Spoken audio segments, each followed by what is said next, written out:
Sunrise स्कूलमध्ये दिनांक 12 February रोजी कर्मवीर अण्णासाहेब मुरकुटे जयंतीनिमित्त अभिवादन करण्यात आले। सर्वप्रथम शाळेचे प्राचार्य ज्ञानेश्वर डिकले, शिक्षिका जया कुशारे, नैना रुपोते, सोनाली दुकड यांनी प्रतिमेचे पूजन केले। शाळेचे प्राचार्य ज्ञानेश्वर डिकले यांनी कर्मवीर अण्णासाहेब मुरकुटे यांच्याविषयी सांगितले की ते निर्भीड, अभ्यासू, कायदे पंडित होते। समाजातील बहुजनांच्या विकासासाठी मराठा विद्याप्रसारक समाज संस्थेच्या माध्यमातून समाजसेवा केली।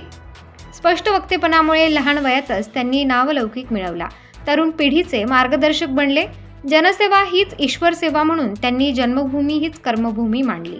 सर्व विद्यार्थी, शिक्षक, शिक्षकेतर कर्मचारी यांनी सुद्धा आपल्या जीवनात कर्मवीर अण्णासाहेब मुरकुटे यांचा आदर्श बाळगला पाहिजे व जनसेवा हीच ईश्वर सेवा या उक्तीप्रमाणे आपण काम केले पाहिजे हे सांगितले। इयत्ता 8वीची विद्यार्थिनी श्रुती आहेर हिने कर्मवीर अण्णासाहेब मुरकुटे यांची माहिती दिली। कार्यक्रम प्रसंगी शिक्षक शालन पाटील, मनसूर मणियार, शिल्पा घोडके, सुरेखा बोरसे तसेच शिक्षकेतर कर्मचारी अलका जमदाडे, बापूसाहेब जाधव, आनंदा गायकवाड, श्रद्धा बोराडे उपस्थित होते। अशा रीतीने सनराइज स्कूलमध्ये कर्मवीर अण्णासाहेब मुरकुटे यांच्या जयंतीनिमित्त अभिवादन करण्यात आले। प्रबंधभूमी महाराष्ट्र न्यूजसाठी दीपक पवार, चांदवड।